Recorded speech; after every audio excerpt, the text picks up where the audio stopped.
Welcome back, and thank you for tuning in to Midnight Affairs Tales. We appreciate every single one of you. We'd love to know what part of the world you are watching from right now. Let us know in the comments. Now, let's dive into today's story, Chapter 1. The day Evelyn Hart was buried, Atlantis stood still like the city was mourning a queen. Cameras flashed.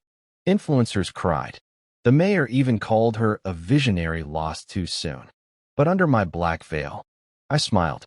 Not because she died, but because I knew it wasn't over. Not yet.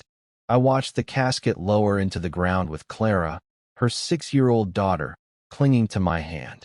Everyone whispered, "How noble of Maya to take the child in," as if I hadn't been the one Evelyn tried to erase from existence. They didn't know I was raising her legacy just to burn it down. As the priest mumbled blessings and doves flew, all I could hear was Evelyn's voice from years ago. "You'll always be behind me, Maya. In my shadow." Accept it. That voice haunted me, mocked me, dared me. And now I had her daughter. Clara looked up at me, eyes full of innocence. Will she still see me from heaven?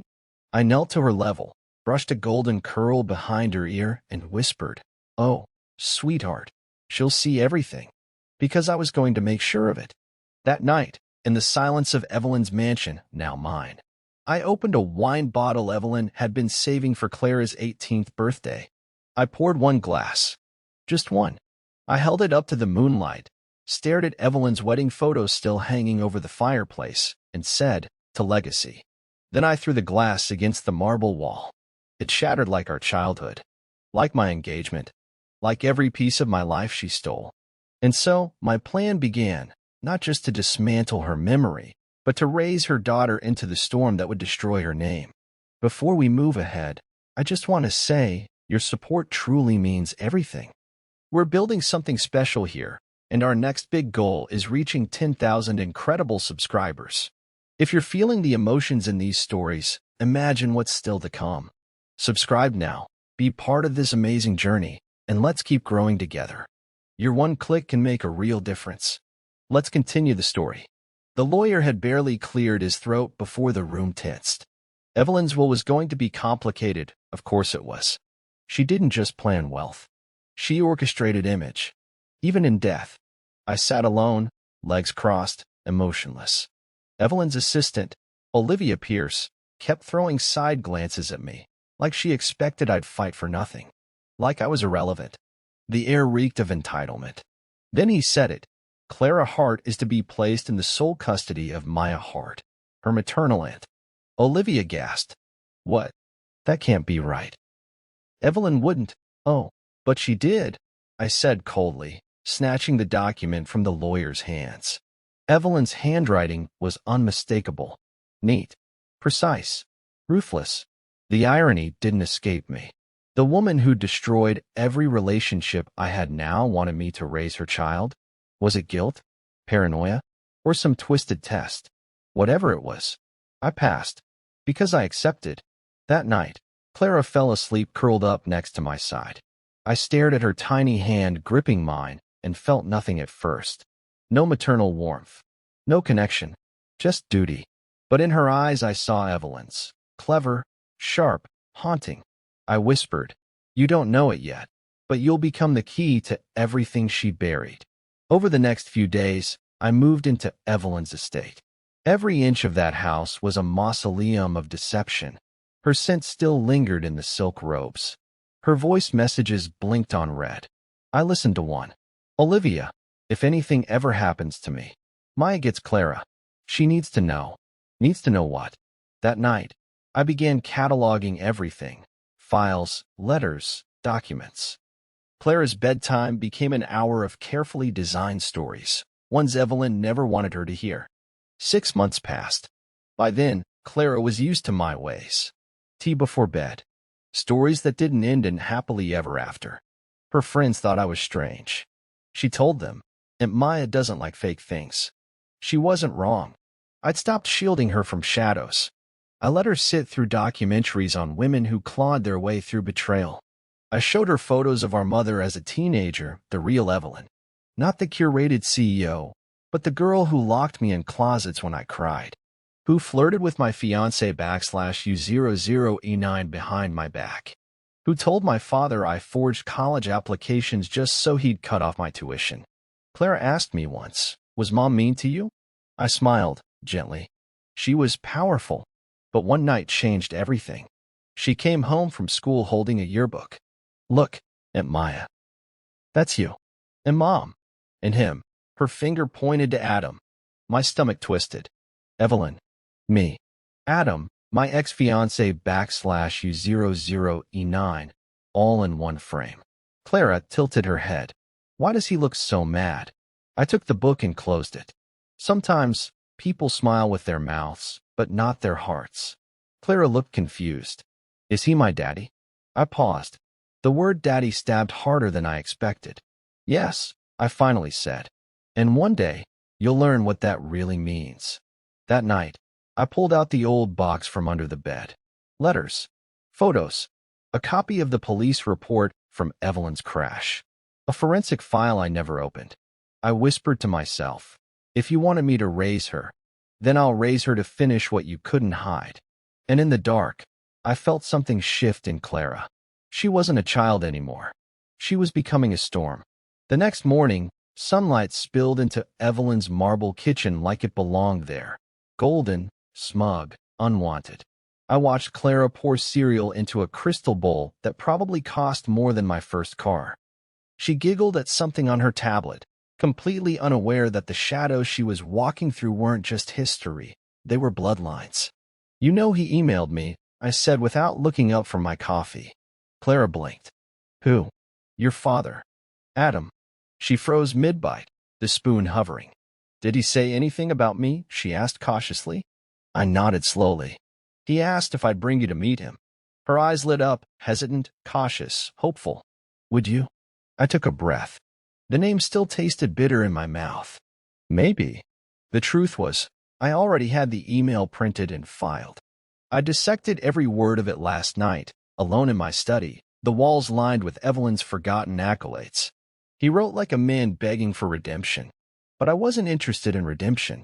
I was interested in motives. Later that day, I stood in Evelyn's old office.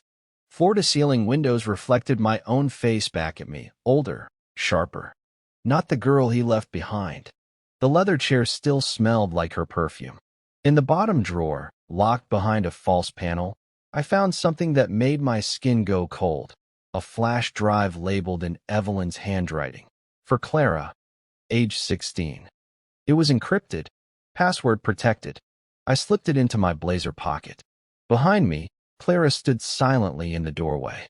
Aunt Maya, she said, her voice soft. I turned, startled. I want to meet him, even if it's just once. I looked at her, Evelyn's cheekbones my eyes. She wasn't a girl playing dress-up anymore. She was choosing to walk through fire, same as I did once. And I wasn't sure I had it in me to stop her. We met at a downtown cafe, upscale and too polished, the kind of place Evelyn would have picked for a PR moment. Adam had already arrived, seated at the far table, hands clasped so tightly they looked pale. His tie was loose.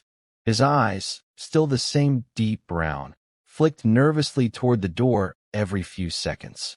When he saw Clara, his whole body jerked like he'd been shocked. Maya, he said, standing. And wow, Clara.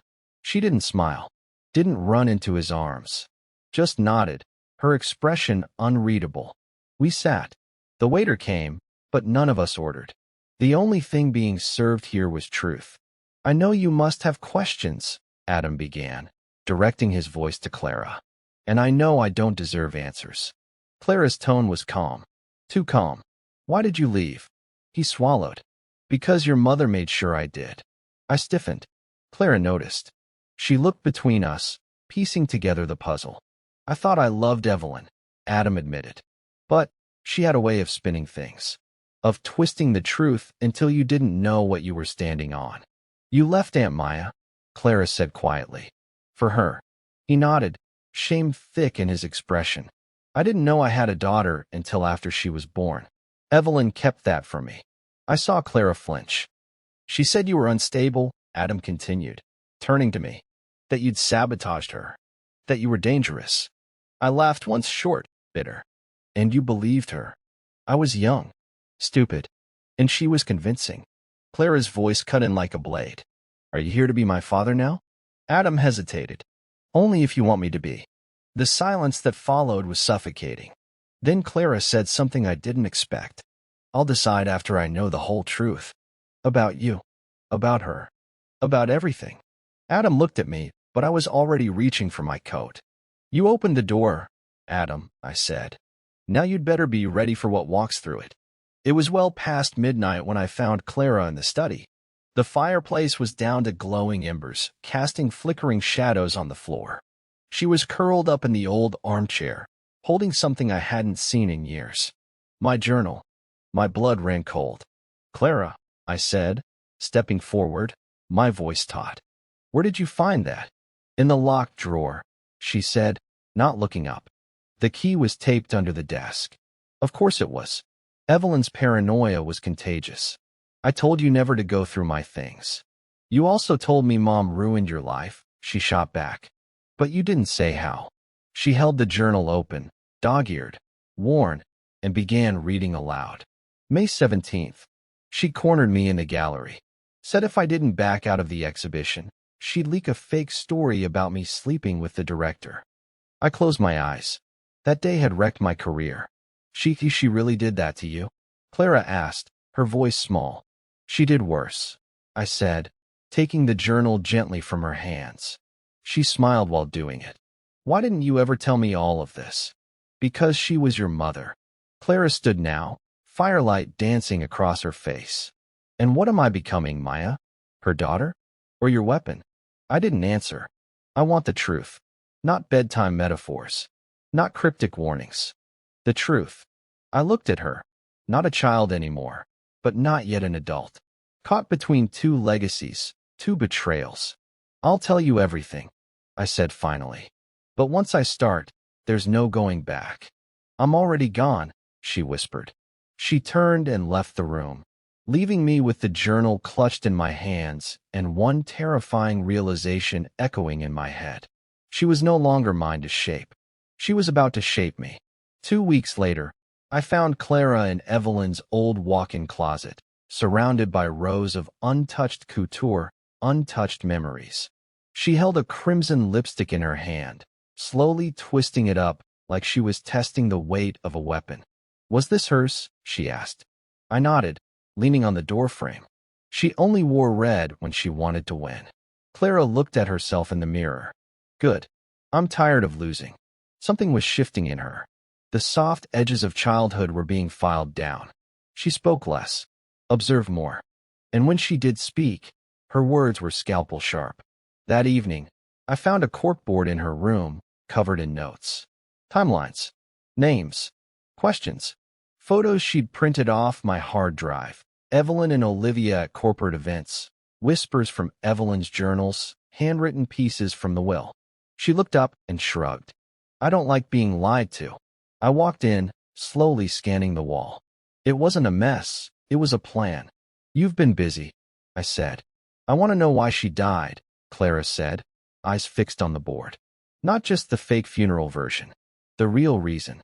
She crashed, I said softly. Brake failure. Clara turned, her voice a razor. Brake failure doesn't sign documents.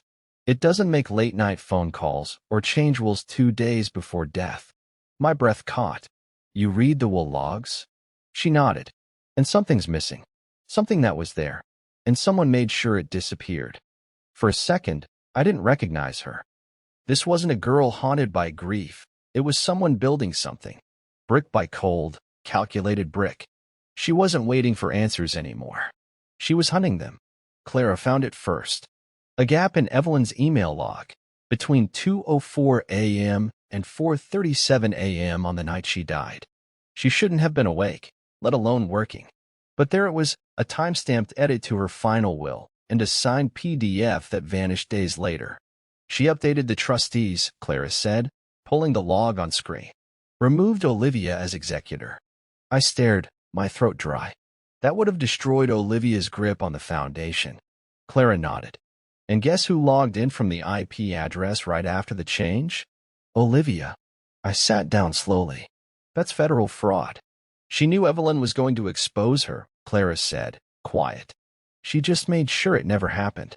That night, I dug through a fireproof box Evelyn had kept under her bed. Inside were old USB drives, dusty invoices, and one worn notebook, her handwriting, frantic and unfinished. The final page read, "If I don't make it to the gala, tell Clara the truth. Don't let Olivia touch the foundation. Don't let her steal it from me." Clara stared at the words, her voice hollow. She was trying to fix it. Fix us. I touched her shoulder, but she pulled away. She tried to tell me, Clara whispered. She actually tried. And I ignored it. I shook my head. She waited too long. And so did I, Clara said, turning toward the door. But not anymore. It was time to see Olivia. I didn't tell Clara where I was going. I didn't want her rage leaking into this meeting. I needed calm. Cold. Surgical. Olivia's office hadn't changed. Still slick glass, polished steel, and the scent of overpriced jasmine. She smiled when I walked in, but her eyes flicked to the door nervously. Maya. What an unexpected surprise. Saturday, you know why I'm here. Olivia laughed softly. You've always had such flair for the dramatic. Tell me about the will, I said, voice even. She stiffened. Excuse me. I know you accessed Evelyn's account after she changed the executor. I know she was planning to speak at the gala. And I know she died before she could. Olivia leaned forward, smile gone. You don't know anything. I stood, slipping a flash drive onto her desk. This says otherwise. She didn't touch it. Her hands trembled, ever so slightly. That was all the proof I needed. You're playing a dangerous game, she said, voice low. No, I replied, walking out. You're the one who played. And now Clara's reshuffling the board. Back at home, Clara was waiting by the window. You saw her, she asked. I nodded. She's scared. Clara's voice was ice. Good. Because I'm not. And in her eyes, I saw the first spark of war. Clara couldn't sleep. The house was too still, like it was holding its breath. Moonlight carved silver edges along Evelyn's photo on the mantel. Clara stood in front of it, her arms crossed, jaw locked. She left me a voicemail, she said, not turning around. I looked up from the file I was reviewing. What? In the cloud backups. Hidden under a mislabeled folder. I almost deleted it. She handed me her phone. Voicemail. Evelyn Hart. Timestamped. 2:12 a.m. The night she died. I pressed play. Clara. Baby, I don't know if I'll get to say this in person. But if something happens, you need to know, Olivia's not who you think. I made mistakes. So many. But I'm trying to make them right. Stay with Maya. She knows. She always did. And whatever she tells you, believe her. Don't let anyone bury what I'm about to say tomorrow. I love you. The message cut out. My throat tightened. Clara stared at me with an expression that shattered me. Grief, rage, guilt, and something sharper. She knew, Clara said softly. She knew she was going to die. I nodded. And she was trying to stop it. I thought she was a monster, Clara whispered. All this time, I thought you saved me from her. But maybe she was trying to save me too. I stepped closer. She did horrible things. She also tried to change. But she never got the chance. And that's what we're giving her now. Clara turned, fire in her eyes. No, that's what I'm taking back. That night, she stayed in Evelyn's room. Not out of nostalgia, but strategy. And when I passed by, I saw her at the desk, Evelyn's red lipstick in one hand, and a black journal in the other, writing her own legacy with a fury I recognized all too well. The next morning, Clara made a decision. I want to speak at the foundation gala. I blinked. What? They invited me.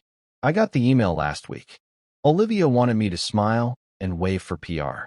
Be the grieving daughter who blesses their rebranding. I'm going, but not to bless anything. I stared at her, standing in the doorway wearing Evelyn's tailored blazer, eyes cold but focused. They think they've built a monument to her. They haven't. They've built a tomb. I'm going to bury them with it. There was no fear in her voice. Just steel. This wasn't vengeance for attention. This was purpose. I've got everything, she continued. The email logs. The voicemail. The will edits. The flash drive. All lined up. We streamed the speech. No cutting it short. No spin. I exhaled. That could blow up fast. Good, she said. Maybe fire is the only thing that burns lies clean. We spent the next 4 days preparing. I hired a digital security expert. Clara rehearsed her speech in front of me, each word sharpened to a blade. She didn't cry. She didn't stutter. She owned it. Do you think she'd be proud of me? She asked on the final night, voice barely audible. I turned to her. She'd be terrified of you. And maybe that means you're finally free. Clara gave a faint smile. Funny, you spent years raising me to destroy her. And now I'm about to finish what she started. In that moment, I didn't see my sister's daughter anymore. I saw the storm I had raised, ruthless, brilliant, and terrifyingly controlled. And there was no stopping her now. The gala was held in the Eden Atrium Hotel, glass walls, sweeping staircase, and chandeliers that looked like frozen stars. It was the same venue Evelyn had booked for her last public speech. Everything looked perfect. But under that perfection, poison waited. Olivia stood on the stage, giving interviews. Her mask flawless. Her smile rehearsed. Tonight, we honor Evelyn's enduring legacy with the launch of the Empower Her Fund, she said into the camera. Clara and I arrived exactly 5 minutes before her speech. She wore black, not in mourning, but as armor. Evelyn's diamond pendant glittered against her throat. Her steps were measured. Her silence louder than any announcement. People stared. Whispers flew. Is that Evelyn's daughter? She looks just like her. Didn't she vanish after the funeral? At our table, I scanned the room. Board members, journalists, tech sponsors, and Adam. He nodded to Clara. She didn't blink. At 8:01 p.m., Olivia approached the podium. Tonight, we're honored to introduce someone very special. Clara Hart. Applause. Flashbulbs. Olivia stepped aside, calm as a spider. Clara walked up slowly, took the mic, looked at no one, looked at everyone, and said, "My mother was murdered." The room froze. Clara let it hang there. No panic, no stumble. She was about to expose corruption in this very foundation. 2 days before she died, she changed her will, removed Olivia Pierce. She sent a voicemail. She left proof. She pressed a button on her bracelet. The speakers crackled to life. Evelyn's voice filled the air, trembling, terrified, final. Don't let Olivia touch the foundation. Don't let her steal it from me. Gasps. Movement. Camera phones lifted. Olivia stepped forward. This is out of line. Clara turned to her, voice calm. Your lies end tonight. Security began to shift. And I realized this wasn't just a speech. It was an execution. The room didn't breathe. Not a cough. Not a whisper. Just Evelyn's final words hanging in the air like a blade frozen mid-swing. Her voice, once the sound of power and control, now trembled from beyond the grave, cutting through champagne bubbles and polite applause with raw, pleading truth. Clara stepped back from the mic. I have the documents to prove it, she continued, steady. My mother changed her will. She left a message. She was preparing to speak out, and she didn't survive the week. Across the ballroom, Olivia's mask cracked. Her eyes flicked toward the nearest exit. 2 board members beside her shifted uneasily, and the crowd slowly began to murmur, not idle gossip, but disbelief giving way to outrage. This was supposed to be a celebration, Olivia said, stepping back onto the stage. Not this circus of accusations. Clara didn't even look at her. You stole her voice. I'm giving it back. She reached into her blazer and pulled out a sleek, sealed envelope. Independent audit. Financials. Fraud reports. All tied to the Empower Her Fund. The one Olivia redirected under her own name 2 months after Evelyn's death. Gasps again.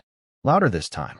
I stood at the edge of the crowd, watching everything like a stage play I helped write, but couldn't control anymore. Security finally approached the stage. Clara calmly handed the documents to one of the officers. There's more, she said. Stored digitally. Copied. Distributed. You can't bury this. A woman in the front row, a senator, stood slowly and said, We need to pause this event immediately. Olivia's eyes darted to the cameras still rolling. She was trapped in her own spotlight. Clara turned to the crowd and finished with 5 words that shattered the room. My mother died telling the truth. Then she walked off the stage like she'd just finished a math lecture, composed, poised, untouchable. And in the hush that followed, Olivia knew it was over. The ride home was silent. Clara sat in the back seat, eyes on the window, watching Atlanta's skyline blur under the city lights.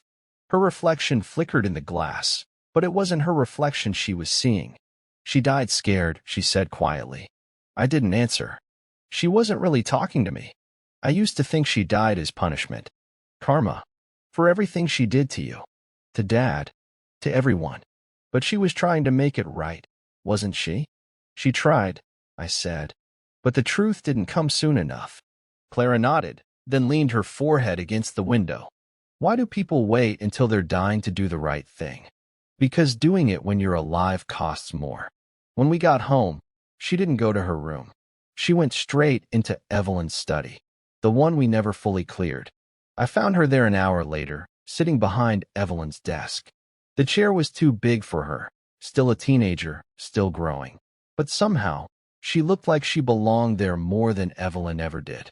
There's something about this desk, she said, like it was always meant for lies. I stayed silent, letting her have the space. Then she turned to me with a strange expression. You said she destroyed you. She did. Do you still hate her? The question cut deeper than I expected.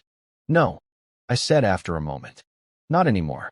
Hate keeps you in their orbit. I stepped out of it years ago.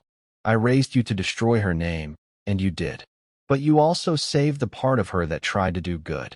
Clara blinked fast. Just once. Then maybe that's what I'll carry, she said. Not her sins. Not yours. Just what's left. And in that moment, I knew something had shifted. Clara wasn't angry anymore. She was awake.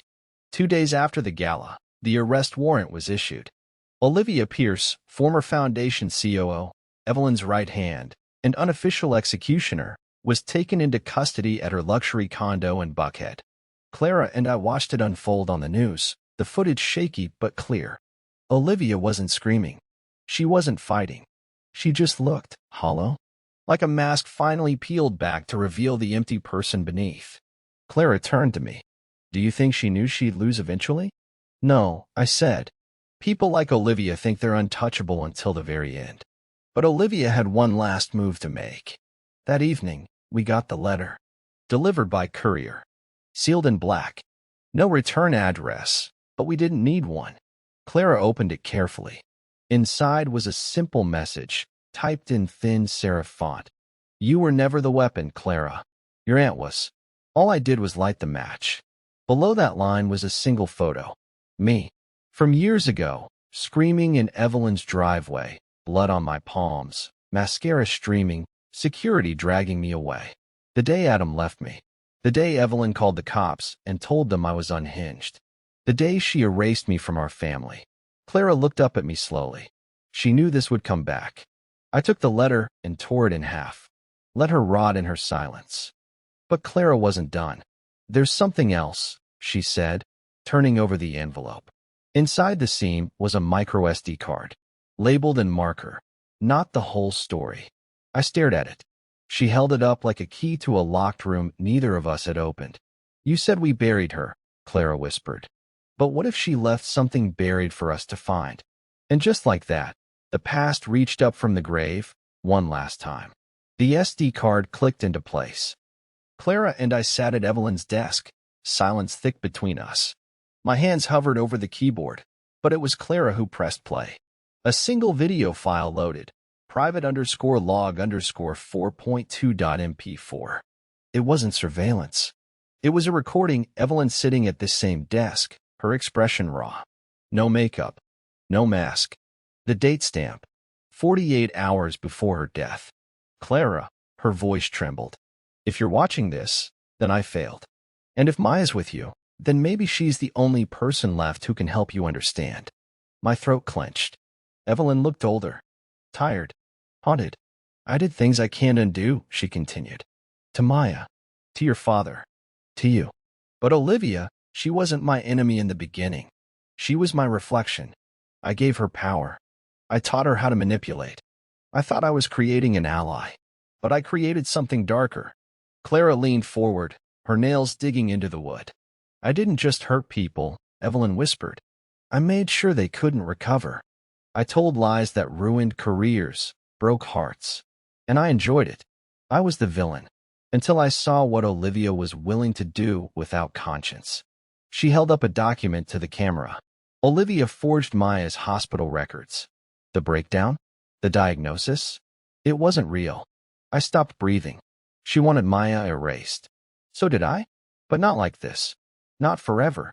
She said Maya was a loose end. And when I tried to fix it, it was too late. The video ended. Clara sat still, shaking. All these years, I whispered. I thought I was weak, unstable, broken. You weren't, Clara said, eyes wide with horror. You were targeted. I looked at the screen, at my sister's broken apology, and I realized we had only been fighting half the war. I spent the next morning in silence. Clara didn't ask questions. She just stayed nearby, present, but quiet. She knew what it meant to be hollowed out by truth. I stood in the backyard where Evelyn once hosted charity luncheons and press interviews, where she posed for glossy magazine shoots like a queen in her glass kingdom. All of it was a lie. I remember the day they took me to the psychiatric facility. The shame, the disbelief, the look on my father's face when he said, "If Evelyn says it's true, it must be." I believed I was broken, because Evelyn built a world that made me believe it. And now, years later, her ghost finally whispered the truth. I wasn't broken. I was betrayed. By her. By the people I loved. By the silence I kept trying to make peace with. Clara came to me in the afternoon, holding a framed photo. One I'd never seen. It was Evelyn, in the same black blazer Clara wore at the gala. Only this time, Evelyn wasn't smiling. She looked tired. Worn down. Human. There's more to her than we ever knew, Clara said quietly. She burned everything she touched. And tried to rebuild it at the end, Clara added. We stared at the photo for a long time. Why are you showing me this? I finally asked. Because maybe we don't need to destroy everything she left behind. Just the parts that lied. The foundation, the wealth, the legacy, it could all be rebuilt. But this time, in truth, I looked at Clara, my niece, my storm, and maybe my salvation. Later that night, I found a letter tucked inside Evelyn's old poetry book, the one we used to fight over as teenagers. It was sealed in lavender wax, the way she always closed birthday cards. My name was scrawled across the front. Just Maya. I didn't hesitate. I always knew you were stronger than me. That's why I broke you first. The words hit like shrapnel. You were art. I was structure. You danced, I plotted. And when I realized you were loved more, by Dad, by Adam, by the board, I panicked. I cut you down until you were no threat. Until I could pretend you didn't exist. Every sentence reopened a scar I thought had faded. But the truth was, Maya, I was jealous. Of your freedom. Of your fire. I copied your wardrobe, your speeches, your smile. I built a world pretending to be you, while tearing you down for being authentic. I dropped the letter halfway through, gripping the desk until my knuckles turned white. Clara entered the room. I read it already, she said. She wrote one for me, too. I looked up, eyes burning. She admitted it all. Clara nodded. But she also told me one more thing. I waited. She said, don't become me. Don't become Maya either. Become someone new. Someone better. I wiped my eyes. What are you going to do with the foundation? I asked her. Clara exhaled. Rebuild it. Clean. Transparent. Focused on truth. No images. No lies. And me? I asked softly. She smiled, the real kind. You're the reason I got this far. You're the reason I survived. And for the first time in 20 years, I felt seen.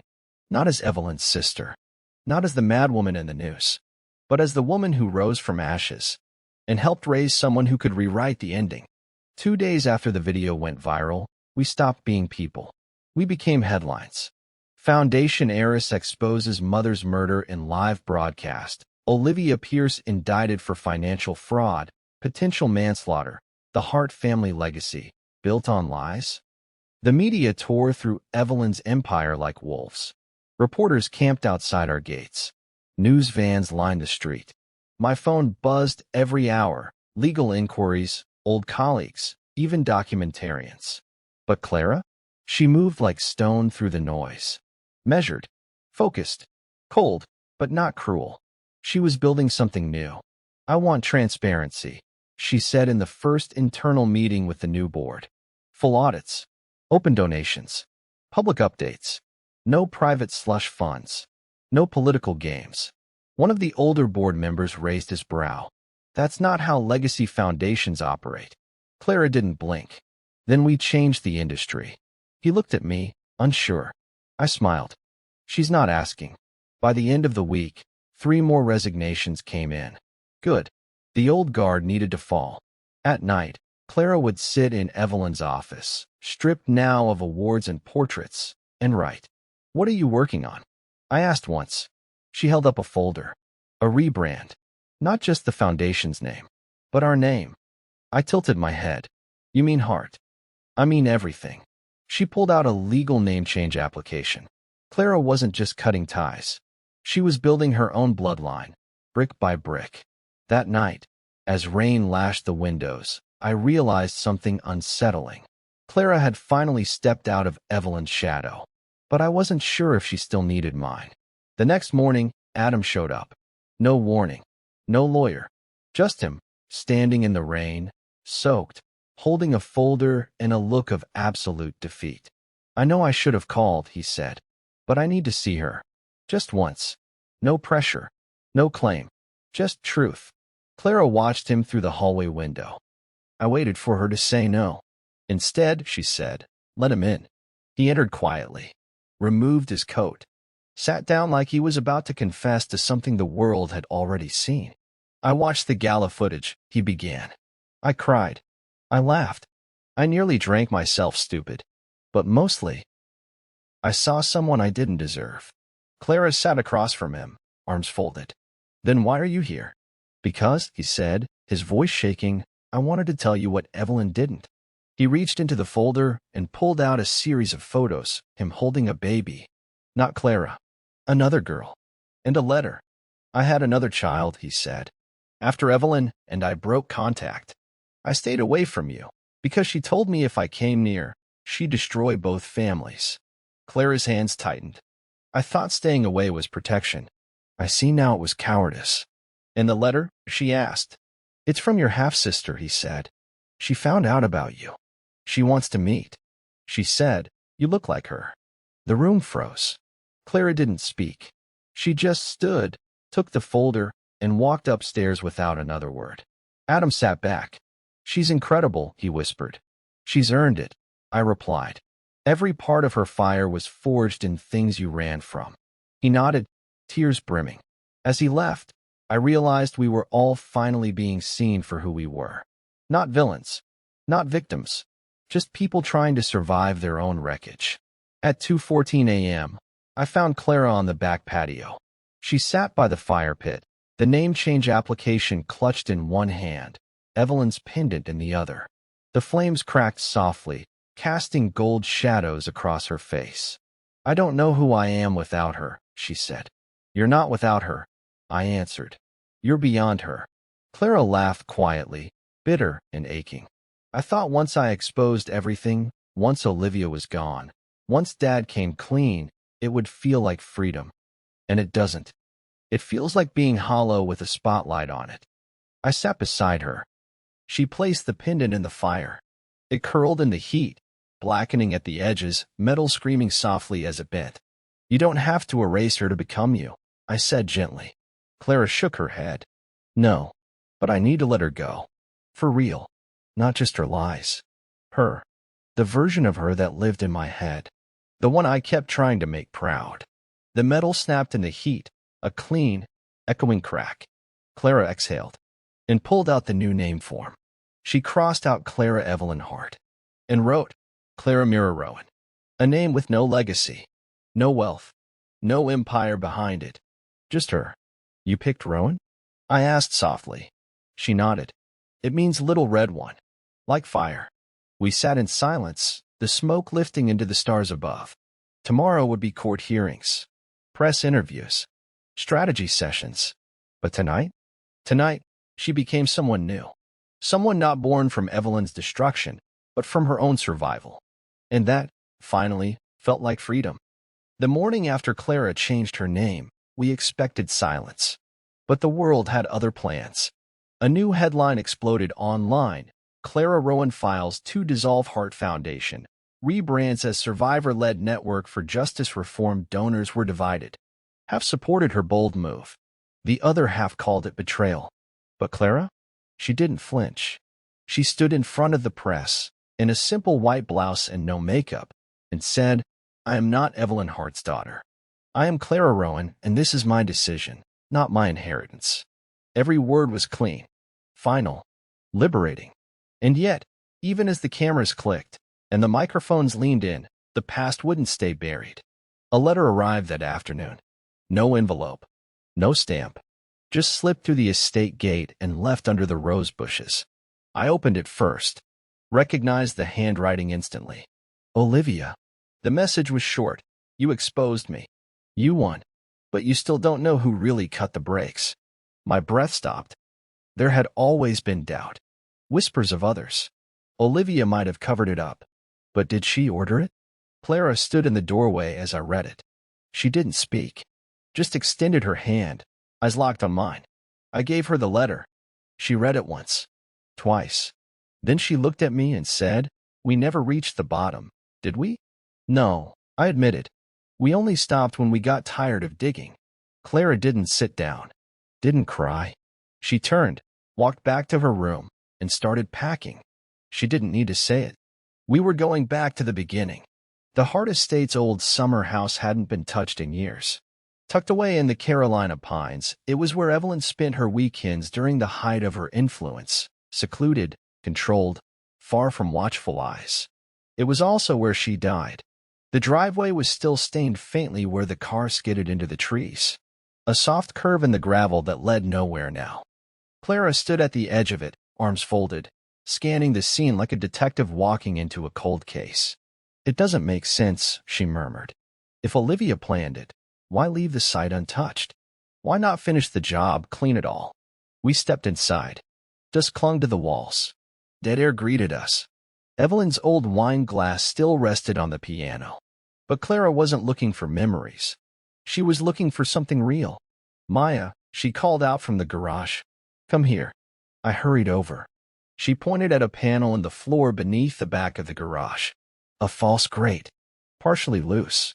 Inside, a plastic binder. Waterproof. Hidden too well for coincidence. We opened it on the hood of the old Jaguar Evelyn used to drive. Photos. Notes. Surveillance stills. One in particular caught my throat. Adam, with another woman. Dated 3 weeks before Evelyn's death. Clara narrowed her eyes. Why would she keep this? The next photo answered that question. Same woman. Holding hands with a man we didn't recognize, but the background wasn't blurred. It was the mechanic's shop. Clara's breath caught. She wasn't just betrayed, she whispered. She was hunting the truth, too. We stared at the pages. Evelyn had been investigating something or someone, tied to Adam, the woman, and the crash. And she died before she could finish the puzzle. But now Clara had the missing piece. Back in Atlanta, Clara tracked down the mechanic's widow, a woman named Teresa Collins. She ran a tiny roadside flower shop now. Quiet. Forgettable. But when she saw Clara approach, her face turned white. "I'm not here to punish you," Clara said gently. "I just need to know what your husband did, and who paid him to do it." Teresa closed the shop early. Took us to the back. "I've been waiting for this visit for years," she said. "Your mother came to see him twice before she died. He wouldn't talk. Said it was above his pay grade. But the second time she came, she cried. Said she finally knew. But she didn't have proof." "Did he say who hired him?" I asked. Teresa nodded slowly. "It wasn't Olivia." Clara's breath caught. "It was Adam." Time froze. "What?" I whispered. Teresa pulled out a stained envelope, the kind you only keep when you're afraid to throw it away. Inside, a copy of his signed receipt. Cash. No names.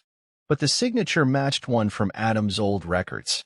He asked for the job quietly, Teresa said. Said it was just for show. Scare her. Make her listen. He never thought she'd actually drive the car that night. Clara sat down hard, knees buckling. She was going to confront him, I realized. She had the photos, the mechanic, the proof. He panicked. Teresa nodded. And then she died. No accident. No revenge plot from Olivia. It was fear. It was Adam. Clara stood up, face unreadable. I'm not just changing my name, she said. I'm changing my bloodline. And for the first time since this all began, she looked like she could burn down everything without blinking. The house felt too quiet when we returned. Clara hadn't said a word the entire drive back from the flower shop. Her hands were clenched so tightly in her lap. Her knuckles had turned white. I didn't ask what she was thinking. I didn't need to. I already knew. The man she wanted to forgive had been the reason her mother died. Adam was sitting on the front steps when we pulled up, like a dog waiting for a door that would never open again. He stood quickly when he saw us. Clara, she didn't stop walking. She brushed past him, her face blank. He reached out to grab her arm. Please, just give me 5 minutes, she turned. Slowly, like a storm shifting directions. You lied to me, she said, voice flat. I didn't. You paid a man to tamper with my mother's car. His mouth opened, closed. His eyes darted to me, desperate. I never meant for it to go that far. She died, Adam, I said, stepping between them. Clara didn't need protecting anymore, but I still couldn't help it. I just wanted her to back off, he said, his voice breaking. She was threatening my new family. She told my wife everything. I panicked. I thought if I scared her, you tried to scare Evelyn Hart. Clara snapped. You didn't know her at all. Tears welled in his eyes. I'm sorry. I swear. Clara took a step closer, her voice icy. I don't want your sorry. I don't want your name. I don't want your blood. You are nothing to me. She pulled a folded sheet from her pocket. Her new birth certificate. I filed it this morning. I'm legally Clara Mira Rowan now. Adam's face fell. And you, she added, don't get to rewrite the past just because you regret it now. She turned and walked into the house. And just like that, she buried him without a grave. Clara sat by the fireplace that night, staring at the flames as if waiting for them to speak. I joined her, a cup of untouched tea in my hand. She hadn't said a word since Adam left, but I knew she wasn't numb. She was deciding what kind of woman she wanted to be next. He was scared, I said quietly. But that doesn't excuse it. Clara shook her head. It's not about excuses anymore. I waited. She finally looked at me. All my life, I thought I had to become a weapon. Against Evelyn. Against the lies. Against the world that kept telling me who I was. And now, I don't want to be a weapon anymore. Her voice cracked. Just once. I want to be free. There was something unbreakable in her eyes now. Not rage. Not vengeance. Clarity. Do you regret raising me like this? She asked. It caught me off guard. I looked at her. Really looked. You were never the weapon, I said. You were the mirror. And I'm sorry it took me this long to see my reflection clearly. She smiled, faint, real, and sad. I think I'm ready to start over. What does that look like? I asked.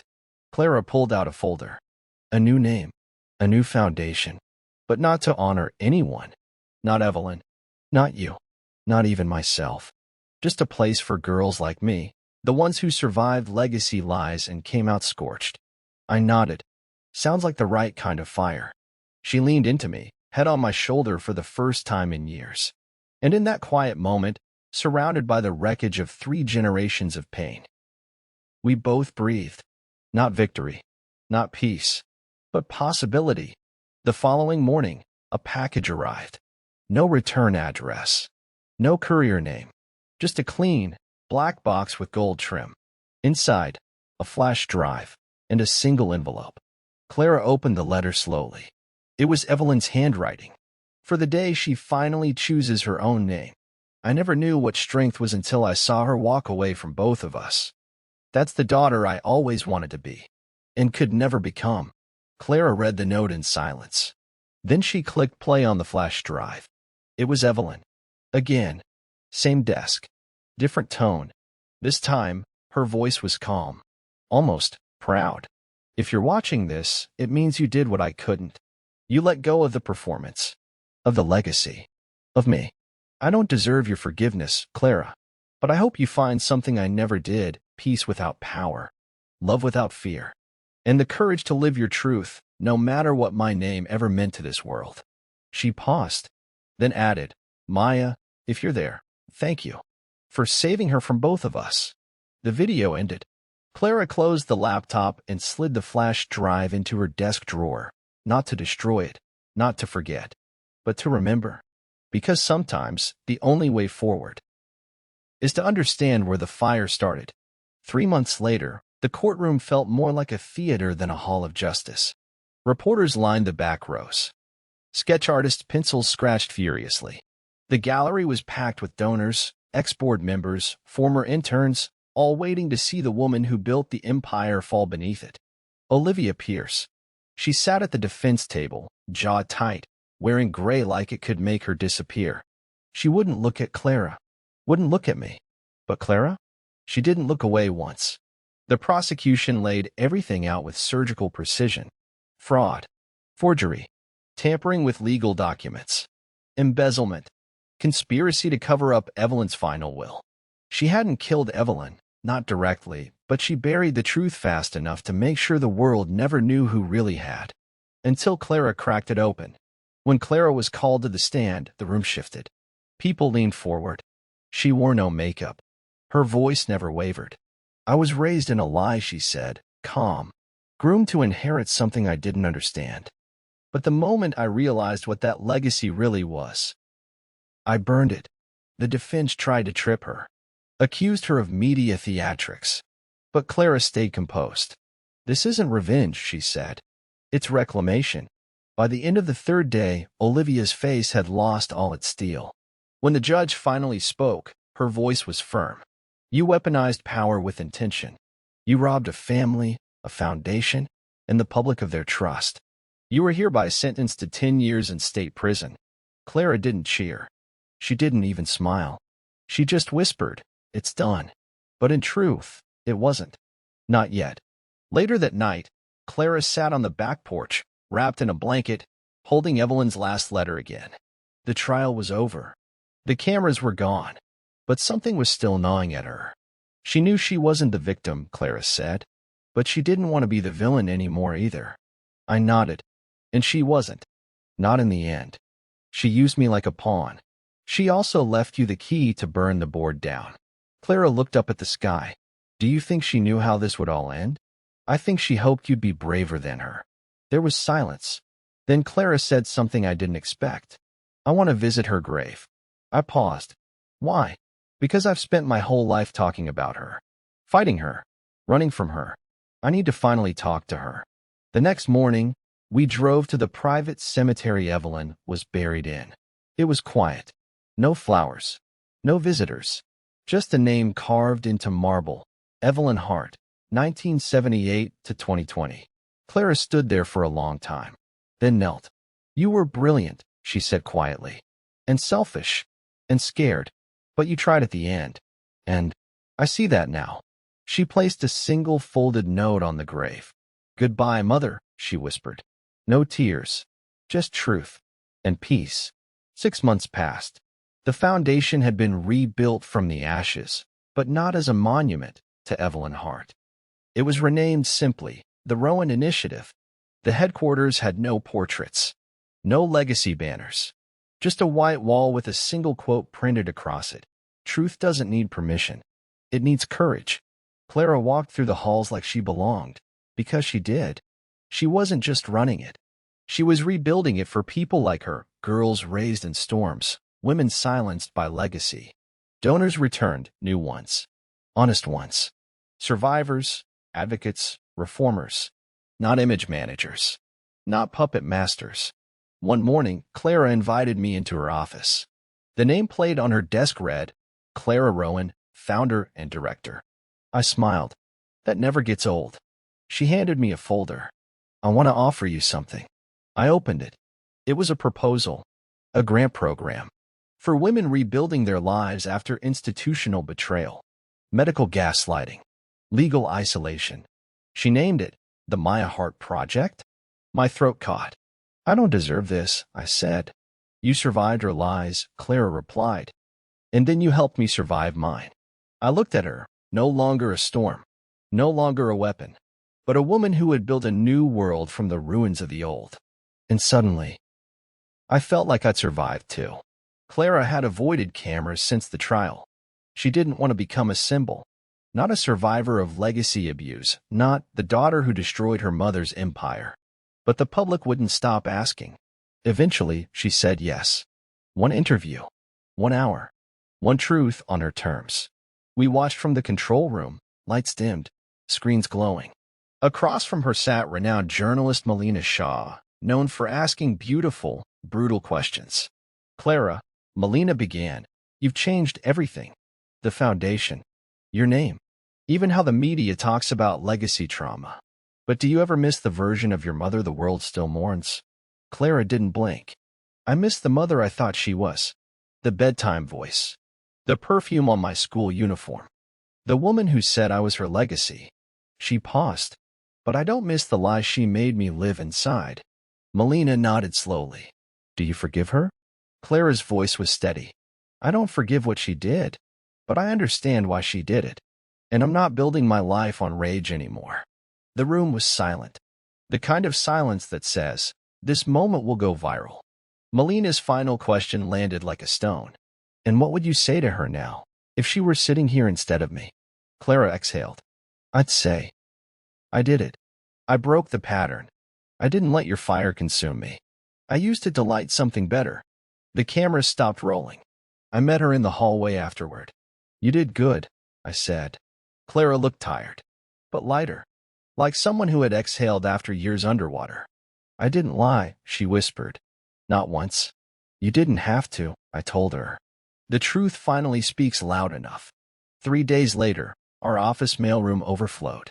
Letters, emails, videos, from women across the country, strangers, daughters, mothers, some whispering gratitude, others screaming rage. They all carried one thing in common, recognition. One envelope arrived by courier, no return address, sealed in thick black wax. Clara opened it carefully. Inside, a handwritten letter from a woman named Aisha, Evelyn's former assistant, long thought unreachable after she fled the country during the internal audit. I kept silent for years because silence was the only thing that kept me safe. But when I saw you speak, I remembered who I used to be. Evelyn didn't just destroy her enemies. She buried her allies too. But you brought air back into all our lungs. You weren't raised in her shadow.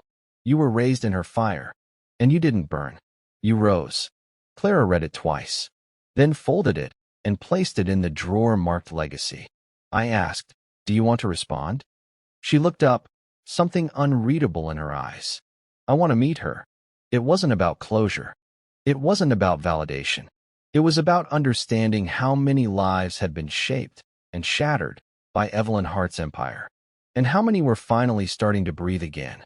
That night, Clara pulled out every letter and read them aloud, one by one, in the quiet warmth of our living room.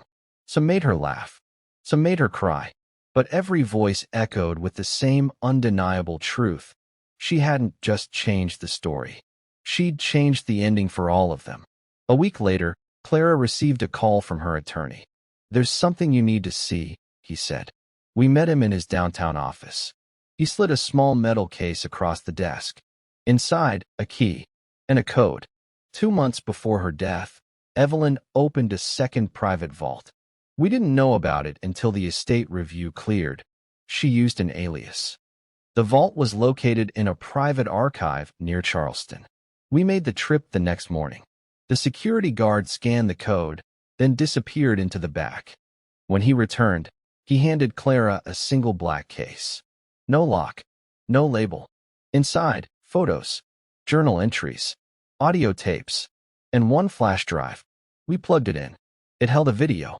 Evelyn again, but younger, maybe 2 years before the crash. If you're seeing this, it means everything I built has fallen. But if Clara's watching, it means maybe I got one thing right. She looked directly into the lens. I lied. I manipulated. I broke people. But I never stopped being scared. And I never knew how to stop surviving long enough to actually live. Her eyes glistened. Clara, I never deserved your love. But I tried, at the end, to be worthy of your truth.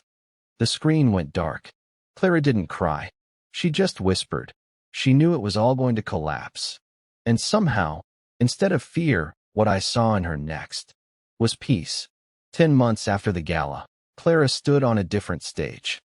The inaugural Phoenix Conference, created for survivors of generational abuse, legacy erasure, and systemic silencing, opened its doors to thousands. She wore a dark green blazer. Simple, unpolished, like truth itself. I was born into a legacy I didn't choose, she said to the packed auditorium. I was taught to protect it, to embody it, to never question it. A pause. But one day I did. And when I pulled that first thread, I unraveled a web built on silence, pain, and manipulation. I exposed people I once loved. I burned a name I was born into. And I became someone else. She glanced at me in the front row. Not for approval, but as a witness. I didn't become a better version of Evelyn Hart, she continued. I became me. And that's the freedom we're all entitled to. The crowd stood, not clapping, roaring. The woman who once stood in her mother's shadow was now standing in her own spotlight, and not just surviving, leading. It took almost a year, but we sold the hard estate. Every mirror, every chandelier, every wall panel that once whispered Evelyn's name was dismantled, documented, and either donated or discarded. Clara didn't want to keep the ghosts, not even for history's sake. We don't need a museum, she said. We need a home. We found it just outside Savannah. A modest craftsman with wide windows and wooden floors, surrounded by overgrown magnolias and singing cicadas. No marble, no servants, no buried vaults. On our first day, Clara stood in the middle of the living room, barefoot, hands on her hips. Feels empty, I said. She smiled faintly. That's the best part. It's a blank page. She painted her office sage green. I took the attic and turned it into a writing studio. On the first night, she cooked pasta, oversalted, slightly burned, and we ate it on the floor, laughing like we hadn't both survived a war. There were no pictures of Evelyn in the house. But there were shelves lined with letters from survivors, a bulletin board covered in thank you notes from women who found jobs, lawyers, shelter, all through the Rowan Initiative. This wasn't a legacy. This was a life. Clara met her half-sister in a quiet cafe off Peachtree Street. I didn't go. This has to be mine, she'd said. No backup. I waited 2 tables over, just in case. Her sister's name was Marin.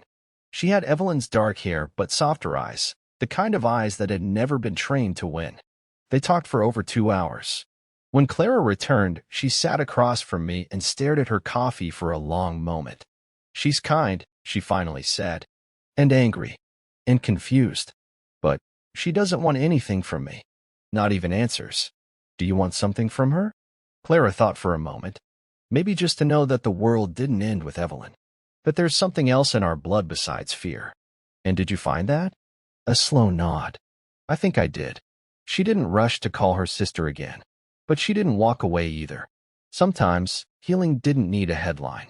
Just a quiet table. And the courage to show up. The day the Maya Heart Project launched, I stood at the back of the event hall, unsure where to put my hands. Clara had already given her opening remarks. The crowd was buzzing with energy. Then she took the mic again. There's one more thing I want to say, she told the room. About the woman who raised me when no one else would. My chest tightened. She didn't raise me to be obedient. She didn't raise me to be good. She raised me to think, to ask, to fight, to become. She turned toward me, eyes glassy. Maya Hart was once labeled unstable, difficult, hysterical, but she was none of those things. She was right. And because of her, I became someone who could build instead of destroy. People stood, applauded. Some cried. I didn't move. I couldn't. Because in that moment, I wasn't Evelyn's shadow anymore. I was part of Clara's light. 2 months later, Clara adopted a dog, a goofy, three-legged golden retriever named Juniper, who followed her everywhere and drooled on every one of her award certificates. She filled the house with plants she couldn't keep alive, burned meals twice a week, and began writing a book titled Unraised, Breaking the Bloodline. But the biggest change? She started letting people in. Friends, mentors, women who'd survived similar things. We hosted dinners. She joined a running group. I caught her once dancing barefoot in the kitchen to 90s R&B, laughing like she hadn't once carried the weight of an empire on her shoulders. "I didn't know life could be like this," she said one night as we folded laundry side by side. "You earned it," I replied. She looked over at me. "So did you." And there, in a house with no portraits, no trophies, no past left to haunt us, we finally felt like a family.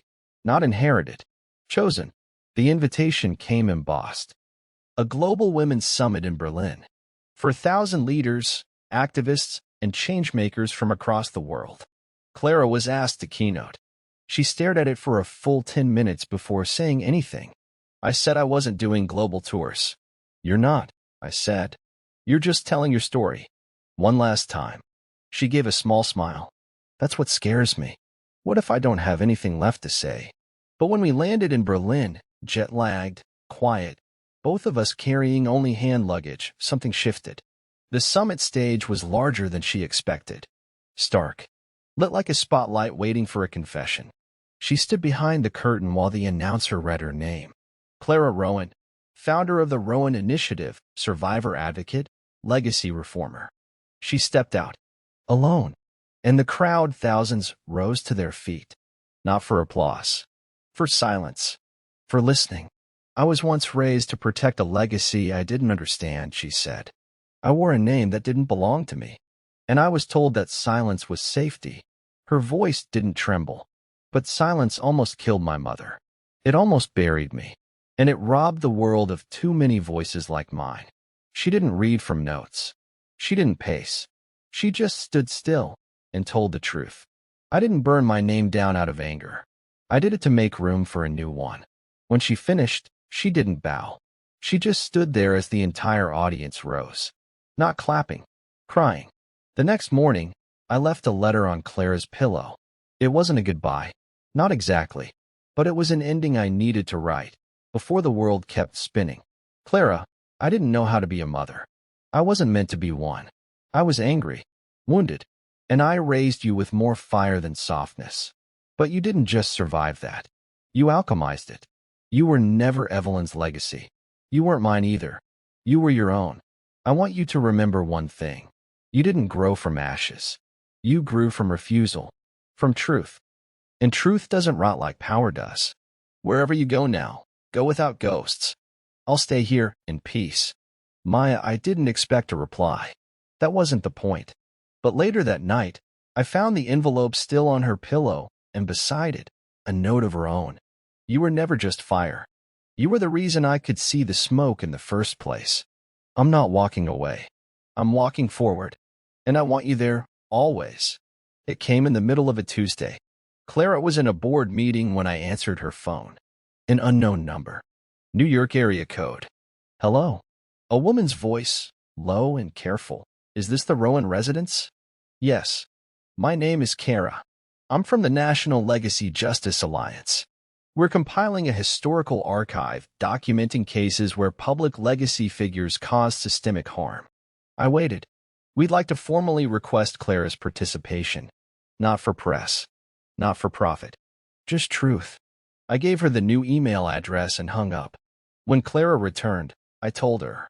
She didn't flinch. "They'll want the tapes. The letters. Maybe even Evelyn's journals. You okay with that?" She nodded. "Yeah. Let the next generation see how the cycle ends." Then she added, almost as an afterthought, "and how it doesn't have to start again." The house was quiet that evening. Juniper snored softly in the corner. The windows were open.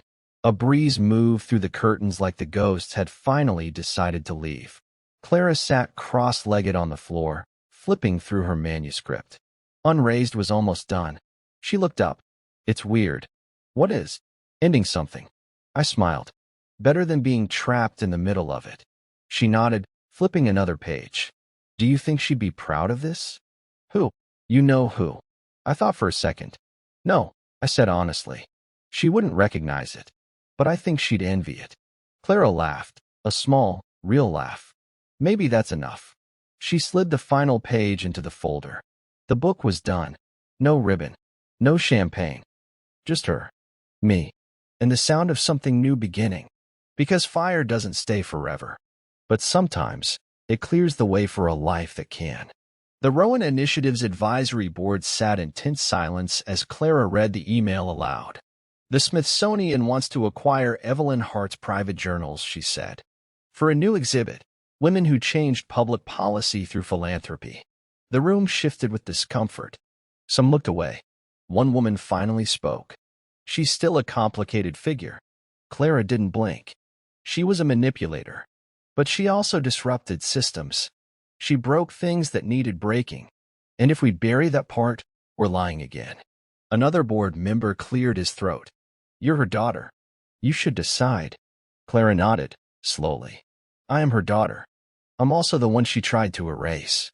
The room froze. I'll allow the exhibit, she said. But only if my mother's failures are documented alongside her triumphs. Not whitewashed. Not softened. And what should it be called? Someone asked. Clara exhaled. The Fire and the Frame.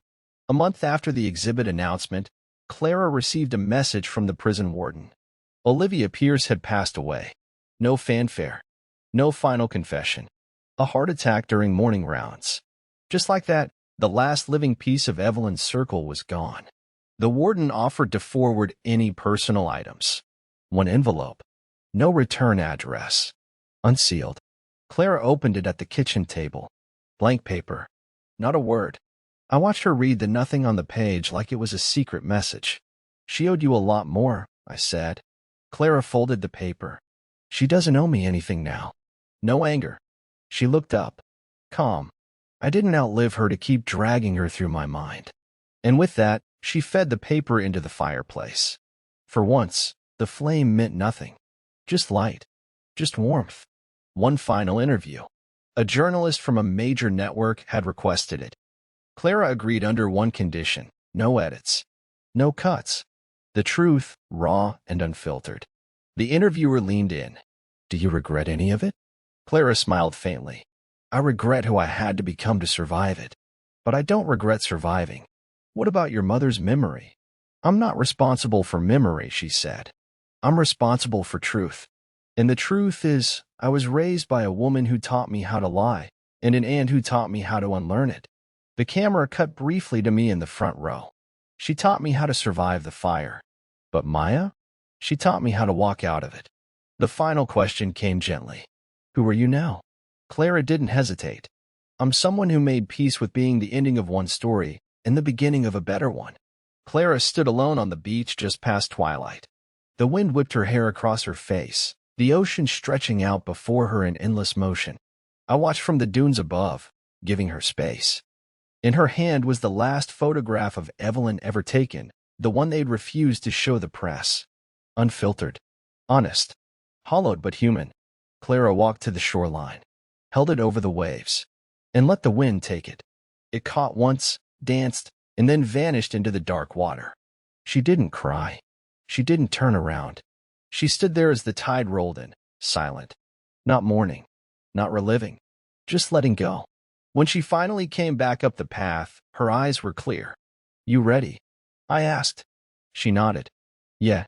Let's go home. It wasn't a gala. It wasn't a televised awards show. It was a garden, quiet, tucked behind the Rowan Initiative headquarters, strung with soft fairy lights and filled with the people who mattered. No photographers. No press. Just the ones who'd walked through fire and come out breathing. Clara didn't want speeches. I don't want to be clapped for, she said that morning. I just want to sit with people who never left. So we did. Adam didn't come. Marin did. She brought her partner and a tray of homemade lemon bars. Juniper roamed freely, tongue out, tail wagging. charming every single guest. Clara wore navy blue. No jewelry. Hair tied back. She spent the evening moving through conversations like someone who had nothing left to prove, only presents left to offer. At one point, she found me sitting near the hydrangeas, watching the lights flicker. She sat beside me, leaned her head on my shoulder. "I never said thank you properly," she whispered. "You don't have to." "I do." She pulled something from her pocket, a small brass token engraved with one phrase. Because of her, I rose. I looked at it, fingers tightening around the warm metal. "I had it made," she said. "There's only one." I didn't speak. Couldn't. Because this wasn't just a token. It was the final line in a sentence I didn't know I'd been writing all these years. 2 weeks later, I found it in the mail. A thin white envelope, no stamp, no sender, just Clara's name written in violet ink. Familiar. Careful.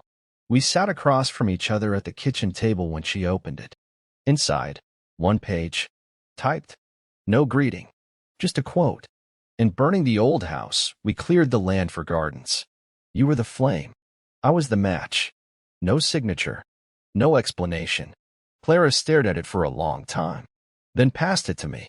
"Do you think she wrote this before she died?" she asked. I studied the words. The typeface.